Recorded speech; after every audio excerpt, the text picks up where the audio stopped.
Hey guys, Moshe the Electric Israeli is here, and thank you for joining. Don't forget to subscribe, and like I do twice a year at least,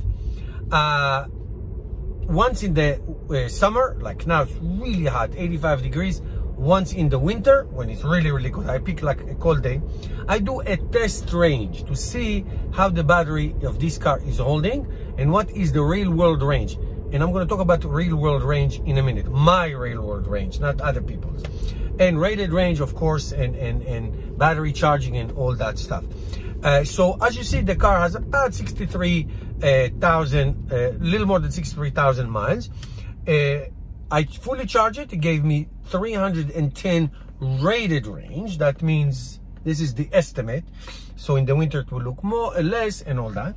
And then I'm basically going to drive it regular driving. I'm not going to drive it extremely slow, extremely fast. I'm going to drive it as a driver would. I need the air, I put the air. Going up, going down. I'm not going to make it, manipulate it so I get more miles. Just regular range. Some highway, some city. What an average human being would do without any restriction. So I will see. I put a little test for the odometer. It's going to go let a test, and we'll see. I'm going to run it down. It's going to take me probably a few days to run it down all the way to almost zero and actually see. And we can do the calculation with 1 hour per mile and all that, all these important calculations to see how much I get. Now, as you know, this Tesla Model 3 is the rear-wheel drive, the long-range rear-wheel drive. Bought it in 2018. I took many road trips with it and all that, and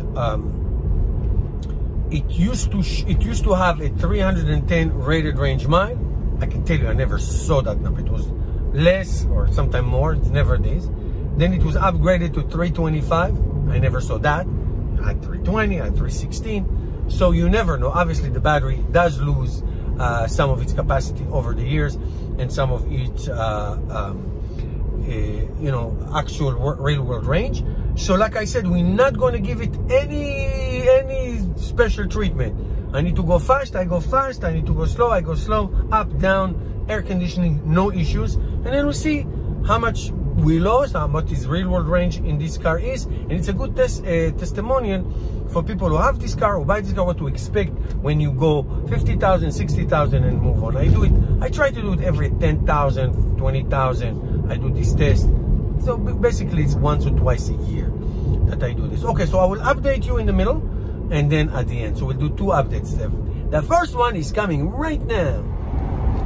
All right, here's the first update. We now are at 200 rated range miles. Remember, we started at 311 rated range miles, and we now have 93.1 real world miles on a 23 kilowatt hour consumption and 248 watt hour per mile. All right, so we about, I would say, 90% of between the rated range. We are now on a highway driving 75 miles an hour, 70 miles an hour. And you know, I would say the first part was like just driving around town, and now it's a highway drive. You know, I'm not doing it specially. This is like my routine. I go places. This is what I would do no matter what. Okay, so I'll give you another update at 100 miles and then at 50, and then we'll see how the numbers look like. All right, guys, we can actually draw conclusions on this experiment. So I took a video when it was 111 miles. Remember, we started at 311 rated range. Then we did an update at 211. Then now we did an update at 111. So 200 rated range mile give us just shy of 160 real world miles. Basically 80-ish miles per 100 rated miles. Now we are at 99 rated range miles, 164.1 miles on a 44 kilowatt hour battery spent, and a 266 because we went up the hill. If you look at the energy chart, we went up the hill and we averaging 69 miles range left, projected miles left. So if I go back out, we go down the hill, it will change. So basically, I have to say two or three things. been extremely hot, like 90 degrees, really, really hot. The air conditioning is blasting. We went to a Starbucks, me and my son, before. We stood on the line, on the drive-through line for like half hour. So the car is sitting and eating energy. So why am I doing experiments like this? Because this is real world. Okay, so this took me 3 days to accomplish this 164 miles. So at night it sits, there's vampiring going on, you know? So what I'm saying is this: the bigger the battery, the better. Charging every night is great. Charge every night to 80-90% is great.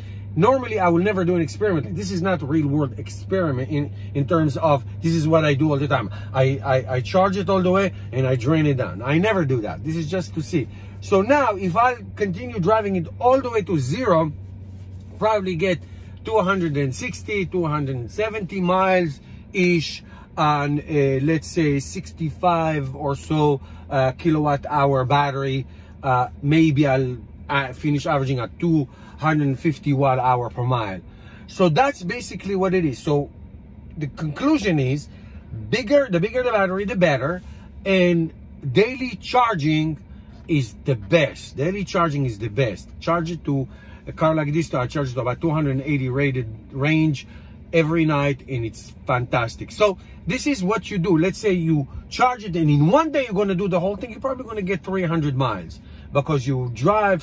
You're not going to do overnight. You're not going to do any of this. But on a day-to-day, if you have very small chores during the day, you know, you can charge it 2-3 times a week. But I like that one every night charging. You can get easily between 260, 280, you can get 300 miles easy. It's no big deal. So that's that. I hope you enjoyed this experiment. We'll do another one in the winter. You know, I like to do experiments like this. In the winter, we'll do another one. And meantime, don't forget to subscribe, and I'll see you tomorrow, guys. Bye.